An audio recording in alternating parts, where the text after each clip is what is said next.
అంటే జూన్ 5వ తేదీన తిరుమలలో స్వామివారిని మొత్తం 67,284 మంది భక్తులు దర్శనం చేసుకున్నారు.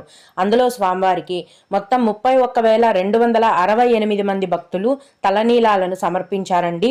నిన్నటి రోజున తిరుమలలో శ్రీవారి హుండీ యొక్క ఆదాయం అనేది 3,34,00,000 రూపాయలు.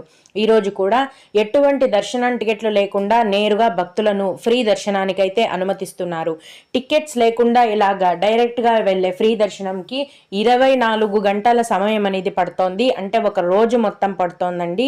అలాగే 300 రూపాయల దర్శనం టికెట్లు కలిగి ఉన్న భక్తులకు మరియు 500 రూపాయల దర్శనం టికెట్లు కలిగి ఉన్న భక్తులకు దర్శనానికి దాదాపుగా 4 గంటల సమయం పడుతోంది. తిరుపతిలో ప్రతిరోజు ఇచ్చే ఉచిత సర్వదర్శనం టికెట్లను తీసుకొని దర్శనానికి వెళ్లే భక్తులకైతే దర్శనానికి దాదాపుగా 5 గంటల సమయం పడుతోంది. రోజు లాగే ఈ రోజు కూడా యథావిధిగా సుపదం ఇన్ఫాంట్ దర్శనము కొనసాగుతోంది.